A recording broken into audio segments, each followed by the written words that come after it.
Chapter 1. The Acorn at Dawn. Before there were kings, before there were cities, before men had even learned to name the stars, the world awoke in silence. Out of the black soil rose a single acorn, warmed by the breath of the sun and bathed by the tears of the moon. From that acorn grew the great oak, whose branches held up the sky and whose roots sank deep into the underworld. And from the heart of the oak came Duirr. His skin was rough and strong, veined like bark. His hair was moss, damp and fragrant, and his eyes glowed like amber caught in firelight. He stretched his arms, and the wind stirred. He took his first step, and rivers found their beds. He spoke, and the forests listened. Thus Duirr was born, not as man, not as god, but as guardian of the thresholds, the one who would stand between worlds.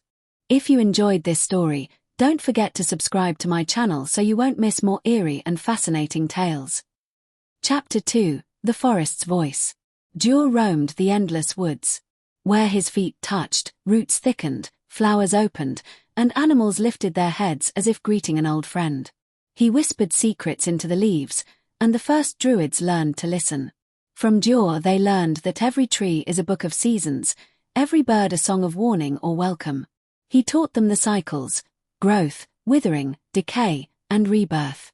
The druids named him Doorkeeper, for he alone could walk between summer and winter, life and death, the seen and unseen.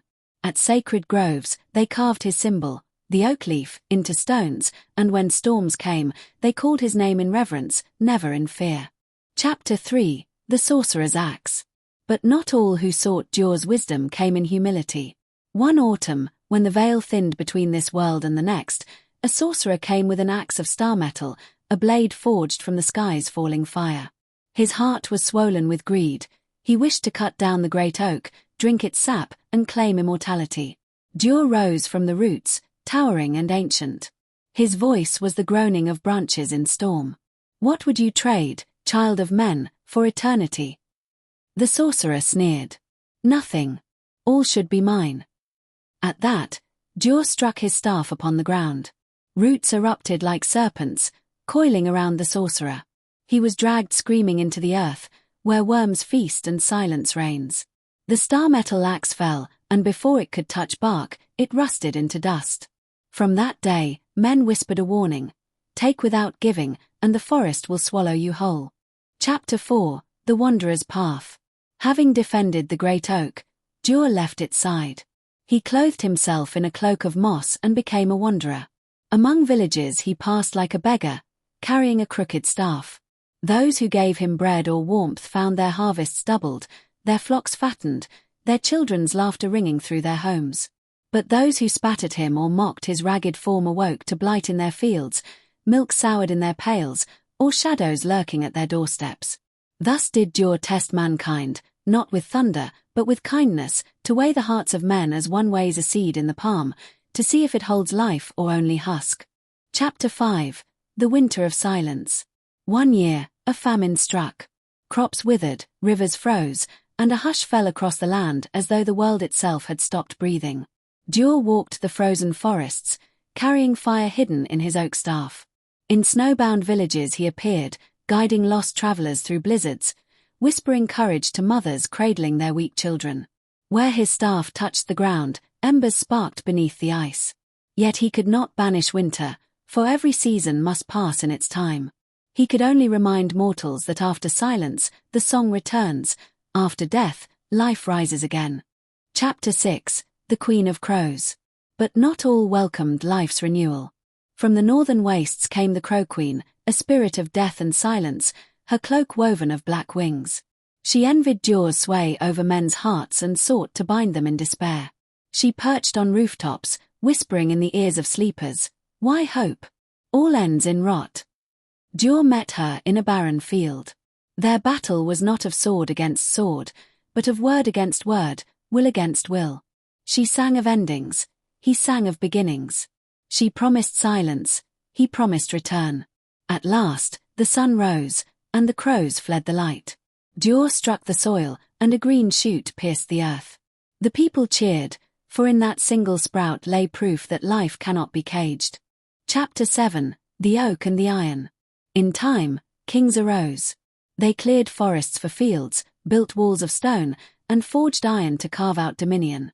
Duirr came to their halls as a wanderer, warning, "Balance what you take with what you give." Some kings listened. They planted groves beside their castles, swore oaths beneath oaks, and ruled long and well. Others scoffed. They burned woodlands for war and throne. Their kingdoms, though mighty for a time, soon fell, crumbled to ash, their names forgotten. And Duirr moved on, sorrowing, for he had seen the truth. Men's hunger grows faster than their wisdom. Chapter 8.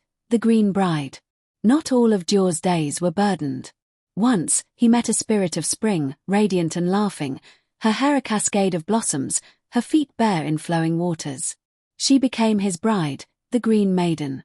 Together they renewed the land. Where they walked, flowers bloomed, where they kissed, rivers shone. Yet Duirr, bound to the cycles, watched her fade each autumn into withering and silence, only to return each spring, smiling as though no sorrow had ever passed. It was joy and pain both, for to love her was to learn anew each year that all beauty is fleeting, and yet always returns. Chapter 9. The Last Acorn. As centuries turned, men's axes rang louder. Forests thinned. Fires spread. Duirr felt his strength waning, for he lived as long as the oaks endured. So he took one last acorn, heavy with power, and planted it in secret, far from men's sight. He spoke to it, "Sleep until the world remembers balance. Rise when the people are ready." That acorn waits still, buried deep in earth, dreaming of the day it will break soil and lift the sky once more.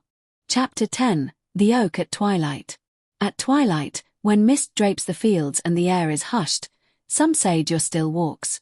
Perhaps he slumbers in the hidden oak. Perhaps he lingers as a mossy wanderer, his staff tapping softly along forgotten roads. Stand beneath an ancient oak at dusk, and you may hear the creak of branches though no wind stirs. Listen closely, and his voice may whisper, "I weigh your heart as I weigh a seed. Will you grow into shade? Or into ash?"